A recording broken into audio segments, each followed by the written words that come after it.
I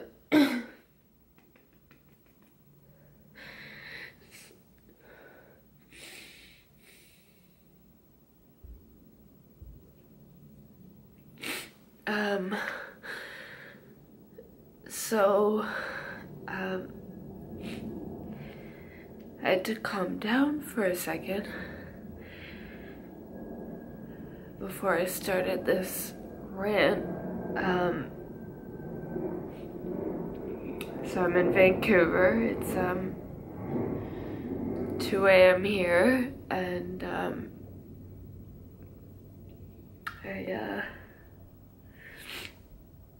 had an okay night. I just something kind of struck a chord with me.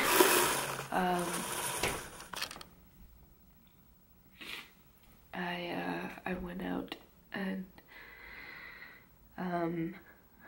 my coworker and I, we were going out or whatever, and we'll talk to anyone who wants to talk.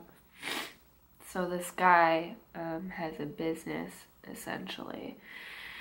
This is what struck a chord with me, is we're sitting on the subway, and this guy is talking about some fucking water that he is adamant about curing cancer.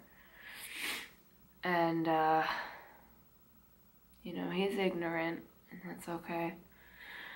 Unknowingly thinks that he's doing someone a favor, and he thinks that gleefully he's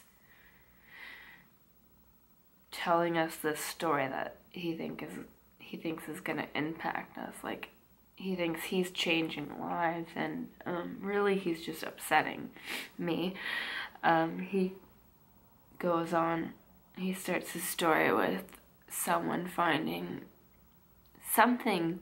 He doesn't even know what kind of cancer. That's the fun part about it, is he doesn't know what kind of cancer this person has, but there's something, some large tumor, some malignant tumor in their neck.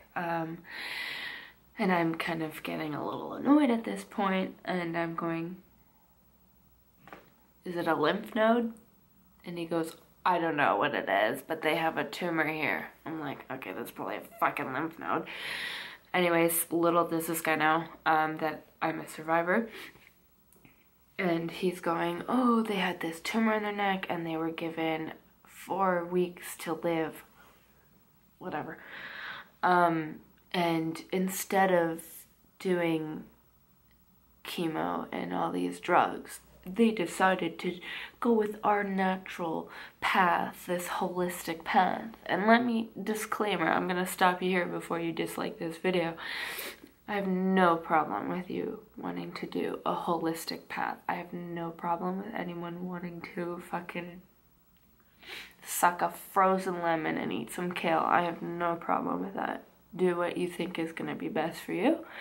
But I don't want to be reminded that, or not reminded, just these people are thinking that they're enforcing some self-righteousness, that like this is the only way to cure cancer because of some one trial that they had cured their cancer when they were actually terminal cancer. And the thing I never shared with you guys is that when I was told that I had Hodgkin's lymphoma,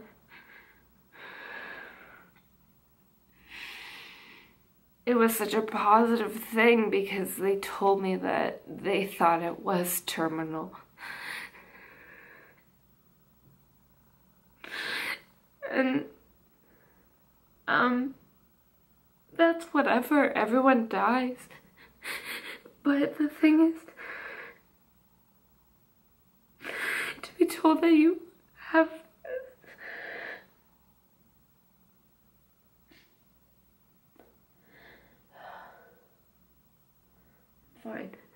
to be told that you have a terminal diagnosis, or you miss some terminal diagnosis just by like a hair, is kind kind of life-changing. And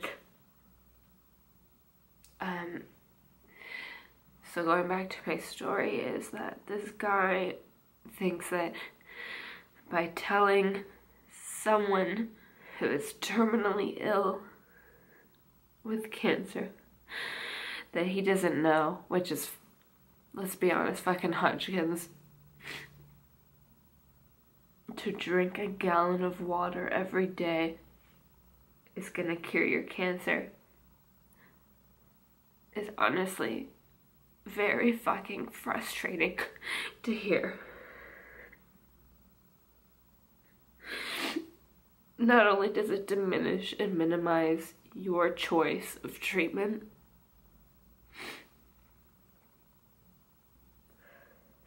it misguides a lot of people. So because you're saying to drink water to balance your acidic body for some alkaline fucking water is gonna cure your cancer, just makes me livid. It took a lot to bite my tongue,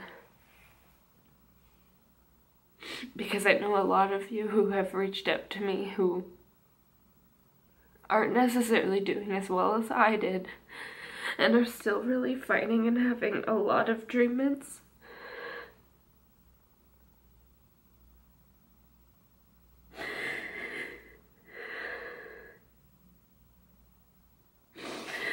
To be going through a lot of treatments, let's say chemo didn't work for you, and it did for me, I'm sure it's really frustrating. Especially frustrating to just be told that if you drink fucking water, your cancer's solved.